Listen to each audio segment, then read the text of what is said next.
Hello everyone. तो आज की इस क्लास में मैं आपको बताऊंगा कि हम रेडॉक्स रिएक्शन को पढ़ रहे थे। रेडॉक्स रिएक्शन में हम सेकंड टॉपिक की बात कर रहे हैं। सेकंड टॉपिक हमारा है redox reactions in terms of electron transfer.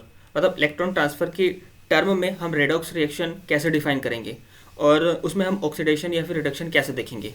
तो यहाँ पे जो फोकस करने वाली चीज़ है वो ये है कि हमें इलेक्ट्रॉन ट्रांसफ़र को कंसिडर करना है और फिर हमें बताना है कि किसका ऑक्सीडेशन हो रहा है, किसका रिडक्शन हो रहा है। तो चलिए मैं स्टार्ट कर देता हूँ इसको। ओके, तो मैं एक एग्जांपल ले रहा हूँ। मेरे पास एग्जांपल है सोडियम। सोडियम के कुछ मैंने मॉलिक्यूल लिए हुए हैं या कह सकते हैं कुछ अमाउंट लिए हैं। सोडियम को सॉलिड फॉर्म में लिया है, उसको मैं रिएक्शन करा रहा हूँ Cl2 गैस के साथ। ठीक है, और ये देखते हैं कि इसका प्रोडक्ट क्या होगा। तो आपको पता है कि यहाँ पे प्रोडक्ट क्या होने वाला है, NaCl, सब इसको जानते हैं। अब आप इसको बैलेंस कर लेते हैं। चलो, तो बैलेंस करने के लिए यहाँ पे 2Cl है, तो यहाँ पे मैं 2Cl कर देता हूँ राइट साइड में। और अगर हमारे पास सोडियम कितने हो जाते हैं, 2 एटम ऑफ सोडियम हो जा रहे हैं यहाँ पे। तो उसके लिए मुझे क्या करना पड़ेगा, यहाँ पे 2 से मल्टीप्लाई करना पड़ेगा, जिससे कि यहाँ पे केमिकल रिएक्शन ये बैलेंस हो जाए। तो अभी ये क्या हो चुकी है, बैलेंस हो चुकी है। This is the balance chemical equation. Balance chemical equation. Okay, ठीक है।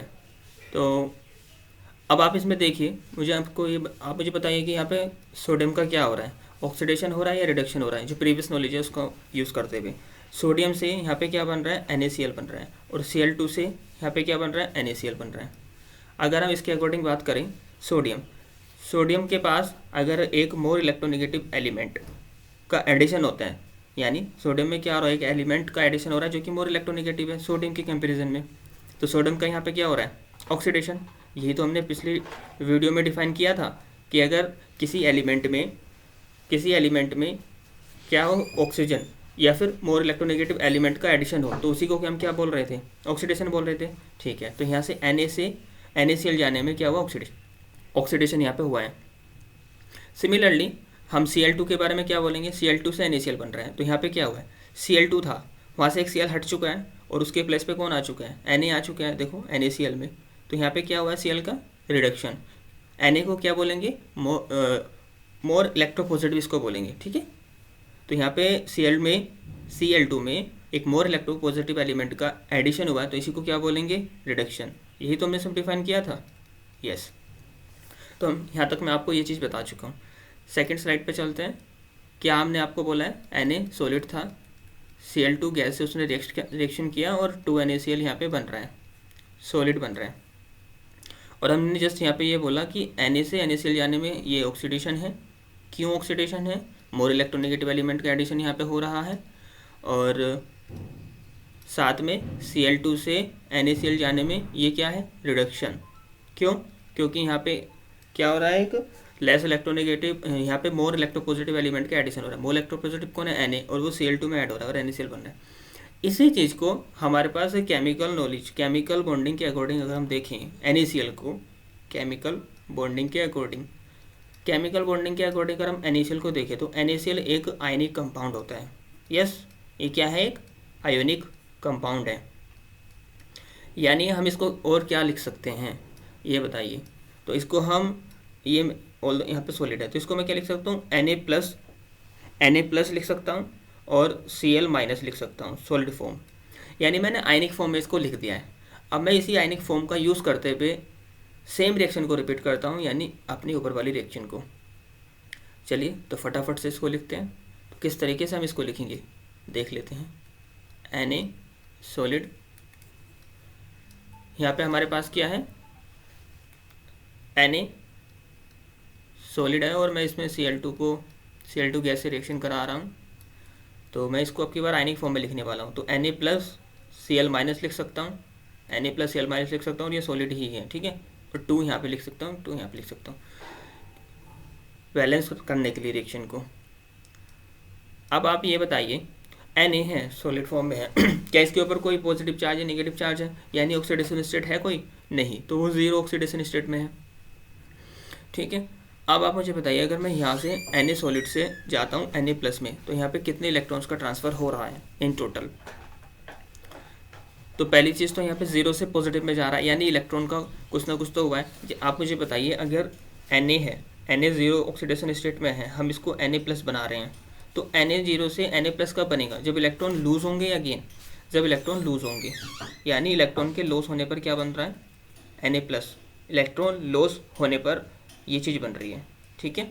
तो उसी तरीके से यहाँ पे भी तो हम देख रहे हैं Na0 से Na+ बन रहा है, तो यहाँ पे क्या हो रहा है, इलेक्ट्रॉन लूज हो रहे हैं। कितने इलेक्ट्रॉन लूज हो रहे हैं, अगर यहाँ पे हम 2 एटम ले लेते हैं, ठीक है, तो उस पॉइंट ऑफ व्यू से तो यहाँ पे 2 इलेक्ट्रॉन क्या हो रहे हैं, लूज, 2 इलेक्ट्रॉन लूज हो रहे हैं। ओके, यस, यहाँ तक हम समझ चुके हैं। Cl2 के पॉइंट ऑफ व्यू से इसको कैसे देखेंगे, Cl2 के पॉइंट ऑफ व्यू से, जब यहाँ पे Cl2 में भी तो जीरो ही ऑक्सीडेशन स्टेट है ना, यहाँ पे ऑक्सीडेशन स्टेट कितनी है, 0, तो 0 ऑक्सीडेशन स्टेट से Cl- बन रहा है, तो यहाँ पे क्या हो रहा है, गेन ऑफ इलेक्ट्रॉन हो रहा है कि नहीं, हाँ, कितने इलेक्ट्रॉन का गेन हो रहा है, 2, अगर हम इसको वन मॉलिक्यूल के अकॉर्डिंग कंसीडर करें तो, ठीक है, तो यहाँ पे क्या हो जाएगा, 2 इलेक्ट्रॉन का गेन, तो इसी को हम क्या बोलेंगे, अब इसको क्या बोलना है वो तो देखते हैं। हाँ, तो यहाँ तक तो ये चीज़ समझ में आ गई होगी आपको। अभी हमने देखा कि Na सॉलिड से इंडिविजुअली, मैं जब इसको लिख रहा था NaCl इस तरीके से लिखा था, तो मैं इसको क्या डिफाइन कर रहा था, ऑक्सीडेशन ही तो बोल रहा था ना। क्यों बोल रहा था हमें पता है, क्योंकि मोर इलेक्ट्रोनेगेटिव एलिमेंट का इसमें एडिशन हो रहा है। अब यहाँ पे अगर इसी चीज़ को हमने फिर डिफाइन करा इलेक्ट्रॉन की टर्म में, कैसे, अगर यही चीज़ यहाँ से यहाँ जाने को ही तो हमें ऑक्सीडेशन बोल रहे थे, और इसी को दूसरे तरीके से अगर हम देखें तो ये है कि अगर लॉस होता है इलेक्ट्रॉन का तो उसको भी ऑक्सीडेशन बोला जाता है। तो यहाँ से चीज़ निकल के आती है कि इलेक्ट्रॉन की टर्म में कैसे देखते हैं और इलेक्ट्रॉन की टर्म के अकॉर्डिंग हम ऑक्सीडेशन रिडक्शन कैसे डिफाइन करते हैं।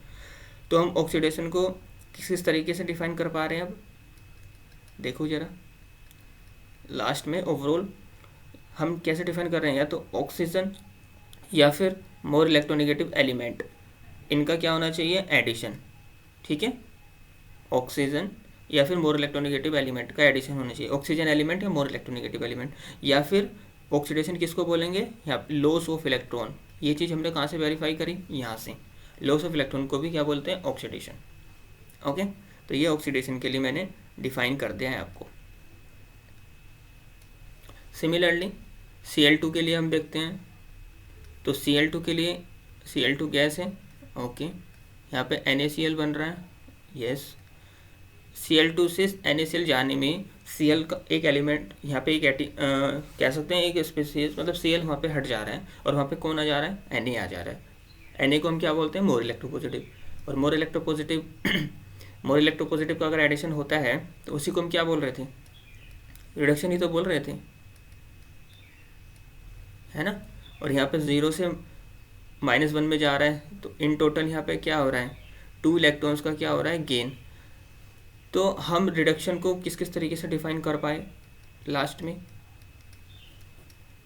कि अगर हमारे पास हाइड्रोजन या फिर मोर इलेक्ट्रोपॉजिटिव एलिमेंट का क्या होना चाहिए, एडिशन होना चाहिए, तो उसको हम रिडक्शन बोलेंगे।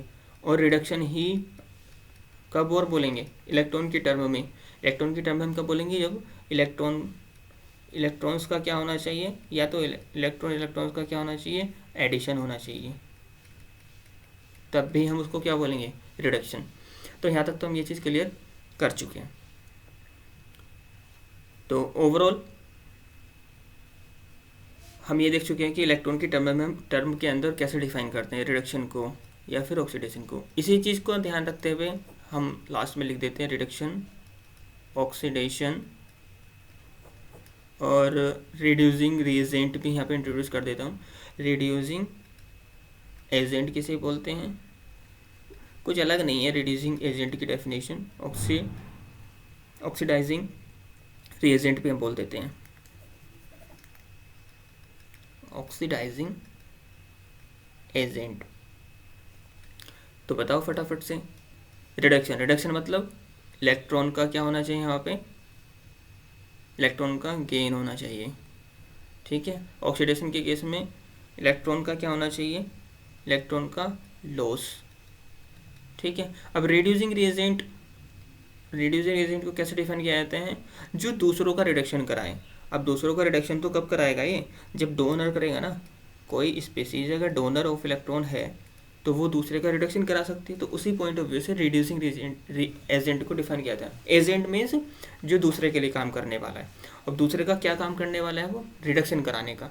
अब उस रिडक्शन कैसे डिफाइन कर रहे हैं हम, जब इलेक्ट्रॉन का गेन होता है किसी में, तो गेन तो तभी होगा ना जब ये रिड्यूसिंग एजेंट किसी को इलेक्ट्रॉन देगा। तो डोनर ऑफ इलेक्ट्रॉन अगर होता है तो वो रिडक्शन का काम कराता है किसी दूसरी स्पीसीज के लिए। तो इसलिए रिड्यूसिंग एजेंट को हम डोनर ऑफ इलेक्ट्रॉन के टर्म में डिफाइन करते हैं। ओके। ऑक्सीडाइजिंग एजेंट मतलब दूसरे का क्या करना है, ऑक्सीडेशन करना है। अब दूसरे का ऑक्सीडेशन करने के लिए वहाँ से इलेक्ट्रॉन लेना पड़ेगा ना, उस स्पीसीज से जिसका हमें ऑक्सीडेशन करना है। तो इसको बोलते हैं हम एक्सेप्टर ऑफ इलेक्ट्रॉन। ठीक है, तो ये इस तरीके से डिफाइन होती है। चलिए, ये टॉपिक तो मैंने आपको बता दिया है। क्या हमारा टॉपिक था जो हम कर चुके हैं cover, redox reaction in terms of electrons transfer. अभी इसी में हम आगे पढ़ते हैं, क्या पढ़ते हैं, competitive electron transfer.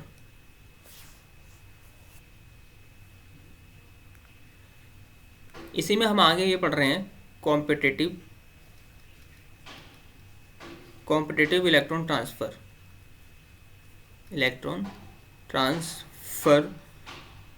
Competitive electron transfer reaction. ठीक है, इसका क्या मतलब है, इसका ये मतलब है कि अभी आपने देखा कि कुछ एलिमेंट इलेक्ट्रॉन देने का काम करते हैं, कुछ लेने का काम करते हैं। ठीक है, कुछ इलेक्ट्रॉन ले रहे हैं, कुछ इलेक्ट्रॉन दे रहे हैं। तो उसी तरीके से अगर हम कोई सॉल्यूशंस ले किसी मेटल, और किसी उस सॉल्यूशन में किसी मेटल रोड को हम डाल दें, कहने का मतलब ये है मेरे पास एक कॉपर सॉल्यूशन है यहाँ पे। ठीक है, मैं दूसरा कलर ले लेता हूँ यहाँ पे।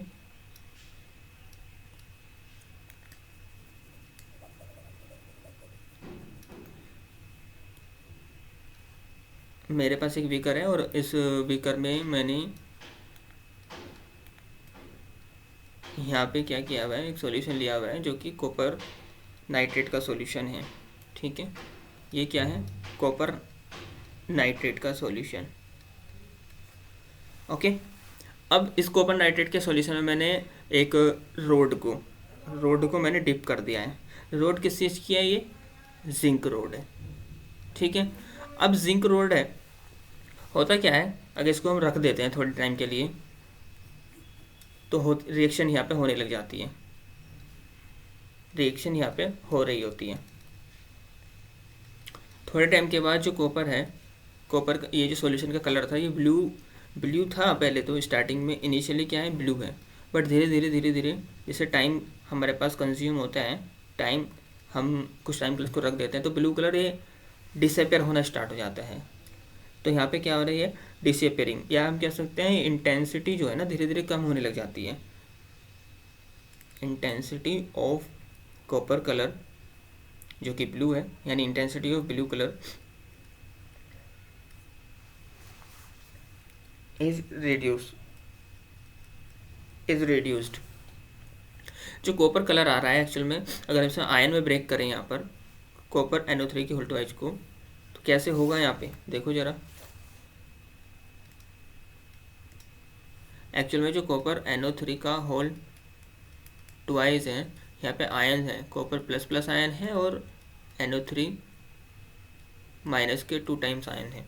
तो कॉपर एक्वस फॉर्म में यहाँ पर है, तो कॉपर 2+ एक्वस की वजह से यहाँ पे कलर है। ठीक है, क्यों कलर है यहाँ पे। अब यहाँ पे होता क्या है ना, इसी रिएक्शन को जो हम देखते हैं फाइनली होता क्या है कि सारे का सारा कलर गायब हो जाते हैं। यस, पूरा एकदम कलर ये यहाँ पे क्या हो जाता है, ब्लू कलर नहीं रहता वहाँ पे। ठीक है, तो एक्चुअल में हो क्या रहा है यहाँ पे वो देख लेते हैं। ये यहाँ पर डिपॉजिट होना स्टार्ट हो जाता है। कौन डिपॉजिट हो रहा है यहाँ पे, कॉपर। ये किसकी रोड थी, ये जिंक रोड थी, और यहाँ पे डिपॉजिट कौन हो गया, ये कॉपर डिपॉजिट हो गया।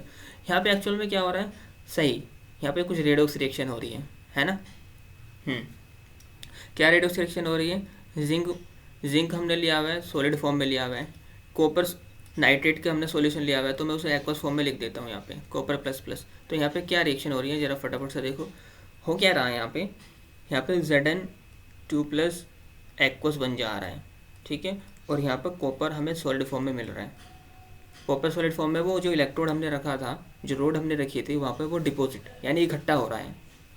कहाँ पर, ये जो है ना ये, तो यहाँ पे ये सॉल्यूशन तो कॉपर नाइट्रेट का था, यानी कॉपर एक्वस फॉर्म में यहाँ पे पड़ा हुआ था। ये कॉपर डिपॉजिट हो रहा है यहाँ पे जिंक रोड पे, ये जिंक रोड है ना, तो यहाँ पे डिपॉजिट हो रहा है। पर यहाँ पे सॉल्यूशन में क्या आ जा रहे हैं, यहाँ पे Zn plus plus aqueous ions यहाँ पे आ जा रहे हैं। ठीक है, चलो देखते हैं। तो यहाँ पे ये रिएक्शन हो रही है, Zn सॉलिड से Zn2 प्लस एक्वस बन रहा है और कॉपर प्लस प्लस एक्वस से कॉपर सॉलिड बन रहा है। यस, तो Zn सॉलिड से जब यहाँ पे एक्वस बन रहा है तो यहाँ पे ये 0 ऑक्सीडेशन स्टेट में है, यहाँ पे 2 है, तो यहाँ पे 2 इलेक्ट्रॉन का क्या हो रहा है, उसको क्या बोलोगे आप, 2 इलेक्ट्रॉन का क्या हो रहा है यहाँ पे एडिशन की लूज, 2 इलेक्ट्रॉन क्या हो रहे हैं यहाँ पे लॉस हो रहे हैं।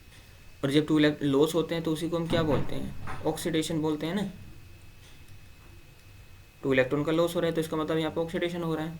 करेक्ट, कॉपर प्लस प्लस है, कॉपर सॉलिड में जा रहा है। अब जब 2 इलेक्ट्रॉन लॉस हो रहे हैं तो कोई तो ना कोई तो ले ही रहा होगा, तो यहाँ पे कॉपर 2 प्लस जो हमारे पास एक्वस फॉर्म में पड़ा हुआ है उधर डिलीवर होते हैं, वो ऐड कर रहे होते हैं और खुद को कन्वर्ट कर रहे होते हैं कॉपर सॉलिड में। तो यहाँ पे 2 इलेक्ट्रॉन का क्या हो रहा है, एडिशन, या फिर इसको हम क्या बोल सकते हैं, 2 इलेक्ट्रॉन का क्या हो रहा है, एक्सेप्ट यहाँ पे हो रहे हैं। 2 इलेक्ट्रॉन यहाँ पे एक्सेप्ट हो रहा है, कॉपर बन रहा है। अब इसको हम ये तो कंप्लीट रिएक्शन यहाँ पे लिखी हुई है, इसको हम हाफ रिएक्शन में कैसे लिख के बताएंगे, हाफ रिएक्शन में लिख के बता देते हैं। Zn solid Zn plus plus aqueous 2 electron, यानी जिंक ने 2 इलेक्ट्रॉन को लूज किया, एक जिंक के एटम ने एक जिंक का आयन बनाया तो 2 इलेक्ट्रॉन वहाँ पे लूज हो रहे हैं। कॉपर प्लस प्लस है, एक्वस फॉर्म में है, ये 2 इलेक्ट्रॉन को ऐड कर रहा होगा, यही वाले 2 इलेक्ट्रॉन को, और खुद को कन्वर्ट कर रहा होगा कॉपर सॉलिड में। ठीक है, तो ये हाफ रिएक्शन होती है, हाफ रिएक्शन, और ये भी क्या होती है हमारी हाफ रिएक्शन। दोनों को ऐड करते तो हमारी प्रीवियस रिएक्शन बन जाएगी जिस पे हम काम कर रहे हैं, एक्वस, और यहाँ पे जिंक प्लस प्लस ये एक्वस फॉर्म में हो जाएगा कन्वर्ट। अच्छा आप देखो, जो कलर था, कलर तो copper plus plus aqueous ion, copper plus plus होने की वजह से था ना। जैसे जैसे रिएक्शन हो रही है यहाँ पे कंप्लीट रिएक्शन अगर हो जाती है तो जिंक प्लस प्लस एक्वस हो जाता है और कॉपर सॉलिड, यानी कॉपर का आयन तो वहाँ पे बचा ही नहीं। यानी एट द एंड क्या होता है, कॉपर प्लस प्लस जो एक्वस थे वो ख़त्म हो जाते हैं प्रोडक्ट साइड में। प्रोडक्ट साइड में तो है ही नहीं ना, प्रोडक्ट साइड में नहीं है, प्रोडक्ट साइड में कौन है, कॉपर सॉलिड, ये है प्रोडक्ट साइड में, और साथ में कौन है, Zn प्लस प्लस एक्वस, ये है प्रोडक्ट साइड में।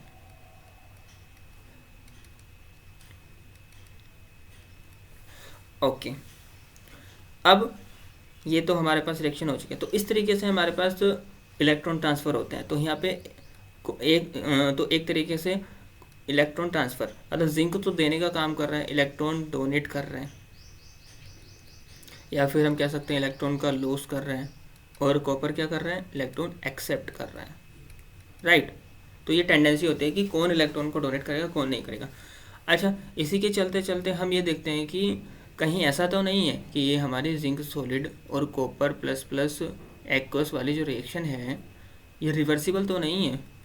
रिवर्सिबल मतलब कुछ उसमें इक्विलिब्रियम तो नहीं है यहाँ पे, ये हम चेक करते हैं। तो उसके लिए हम क्या करते हैं, टेस्ट करते हैं और टेस्ट के लिए हम एक अलग सेटअप करते हैं, और टेस्ट के लिए हम क्या करते हैं, एक अदर सेटअप करते हैं,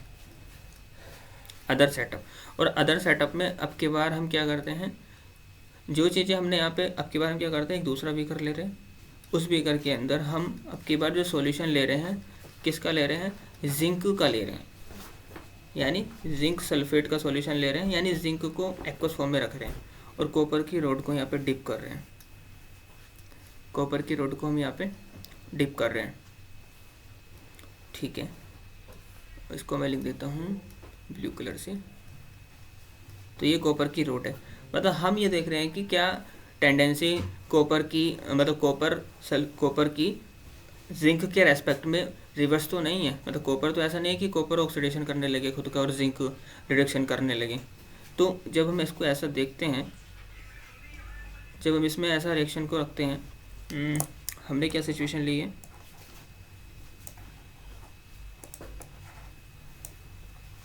ओके अभी हाँ, तो हमने अब की बार क्या किया, कॉपर को रखा रिएक्टेंट साइड में, कॉपर को रिएक्टेंट साइड में रखा सॉलिड फॉर्म में, और जिंक को जिंक सल्फेट लिया, यानी उसको एक्वस फॉर्म में रखा।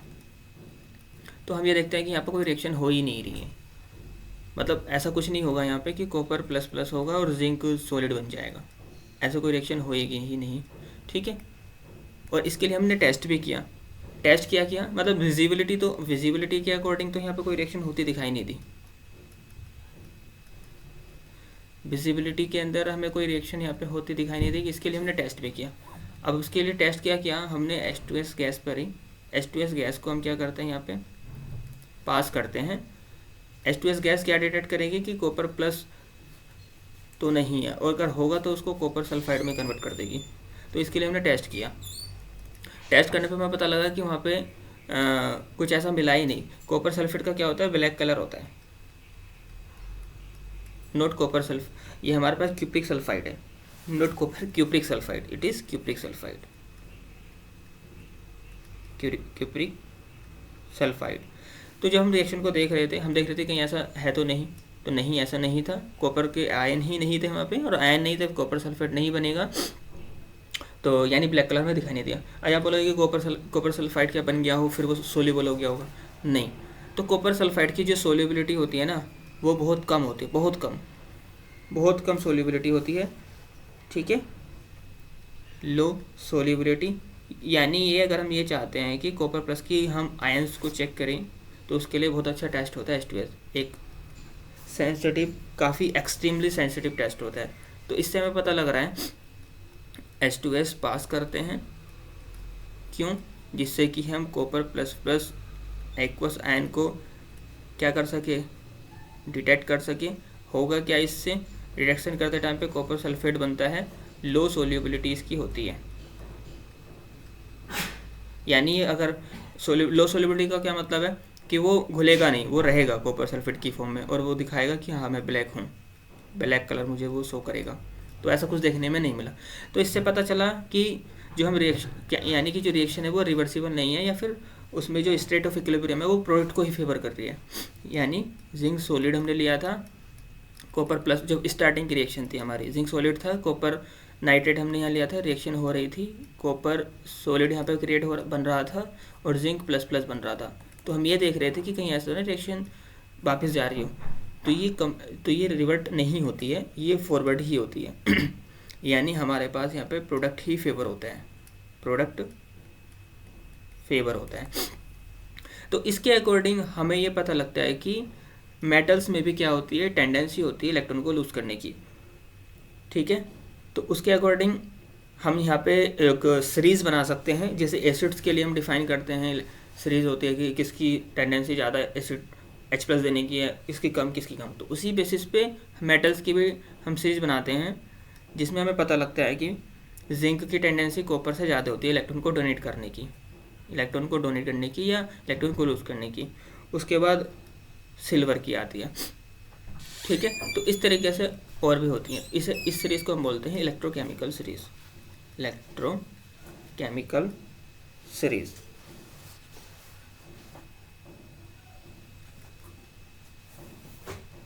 इलेक्ट्रोकेमिकल सीरीज ये कहाँ यूज़फुल होती है, ये यूज़फुल हो जाती है हम जब सेल्स के बारे में पढ़ते हैं, सेल्स, क्लास ऑफ सेल्स के बारे में पढ़ते हैं ना, जिसमें हम गैल्वेनिक सेल पढ़ते हैं। ये हम मतलब नेक्स्ट 12th क्लास में ये पढ़ा जाता है गैल्वेनिक सेल, तो वहाँ पे ये यूज़फुल रहती है। तो इससे हमें पता लगता है कि कंपटीशन होता है एलिमेंट्स में भी, कौन इलेक्ट्रॉन देगा कौन नहीं देगा। तो इसे बोलते हैं हम कॉम्पिटिटिव इलेक्ट्रॉन ट्रांसफ़र। और इस टाइप की जो रिएक्शन होती है उन्हें हम कॉम्पिटिटिव इलेक्ट्रॉन ट्रांसफ़र रिएक्शन बोलते हैं, कॉम्पिटिटिव इलेक्ट्रॉन ट्रांसफ़र रिएक्शन। तो आज की क्लास में हमने 2 टॉपिक क्लियर करे हैं अपने। पहला कि हमने जाना कि रेडॉक्स रिएक्शंस को हम इलेक्ट्रॉन्स की टर्म में कैसे डिफाइन करेंगे, इलेक्ट्रॉन ट्रांसफ़र के अकॉर्डिंग किस तरीके से डिफाइन करेंगे। साथ में हमने जाना कि